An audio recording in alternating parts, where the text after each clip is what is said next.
Invisible for me always felt like the first single. It's definitely the most personal song I've ever written and just my favourite really. It feels quite euphoric for me to listen to now because it shows everything that I've been through the past 2 years, and just I can sit here and listen to it and go, okay, you did that, you went through that and you got past it and now we're here. I'm not really a talker, I tend to keep things quite bottled up. I don't really tell my friends or my family how I'm feeling if I'm feeling down, and I just kind of wait until it's the straw that broke the camel's back, and then everything goes wrong and the world is ending and I'm crying and it's just the worst. So writing songs is kind of like having a diary for me. If I don't speak to people, I just write it down, put it in a song, and then it's like a weight being lifted off my shoulders. And that's kind of how I want people to feel when they listen to this song. Hopefully people can relate to it and go, yeah, I've been through that. And then we can all go, okay, we had a nice chat and that's really good. So yeah, it's just one of those songs where it's gonna hopefully make people feel something, because it definitely does that for me.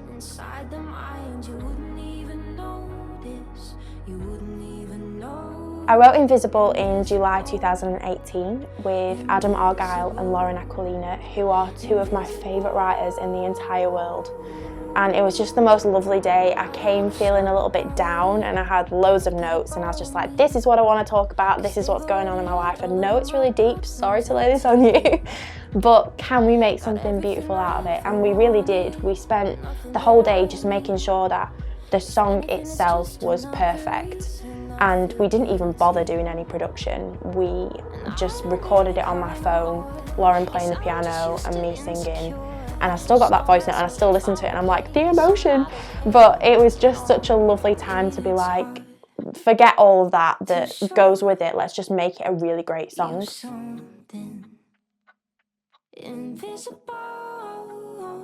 It actually took a really long time to decide what I wanted to do with production for this song. Me and Adam spent quite a few days in his studio just figuring out where to take this, and I've always really loved the kind of atmospheric pads and synths and just making everything sound really dreamy with reverb and things like that, and I knew that that was a route I wanted to take my music down. But just kind of doing that with this song and then having that massive like drum section and the instrumental, and just it kind of makes me feel like I can fly when I listen to this song, because it's just like this big release of every instrument and every emotion and everything in there, and it's just polar opposites from the start to the end of the song. I was lucky enough to work with Elias Kapari on the production of this song, so we took mine and Adam's demo to Stockholm in Sweden, and I was there for a week where me and Elias worked on production and I recorded the vocals, and it was honestly the dreamiest week ever.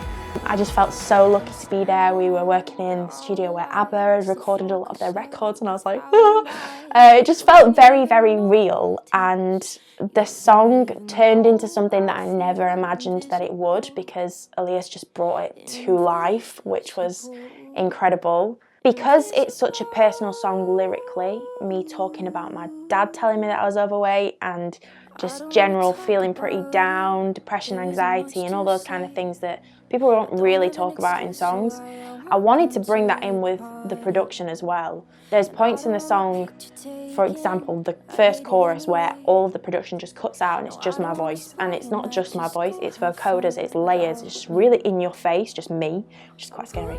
But that's quite uncomfortable to listen to, and the lyrics themselves are quite uncomfortable to listen to.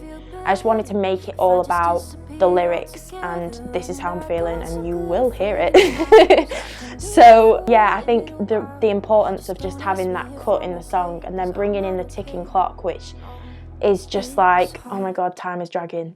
Like, that's exactly how I felt for 2 years, just like, when will this day be over, and all that kind of thing. It's just, there's a lot of symbolism within the production that matches the lyrics quite nicely, which I love.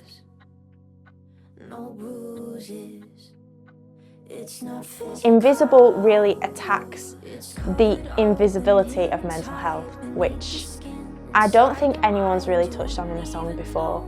Unless you tell someone how you're feeling, which I don't tend to do, no one around you will know. If you're going through something and you don't tell anyone, no one has any idea, because you put on a smile and you battle through, And that's just part of life, because you don't want to be a burden to people, but it is actually really important to talk about stuff. And I kind of realised that writing this song and letting people hear it, because a lot of my team and my friends and my family who've heard it are just like, wow, I didn't actually know that you felt like that.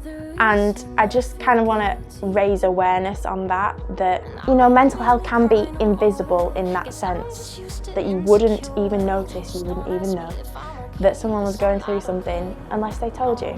I couldn't be more proud of how this song has turned out. I love everything about it, and I really want people to relate and enjoy it, because that's what the song is there to do.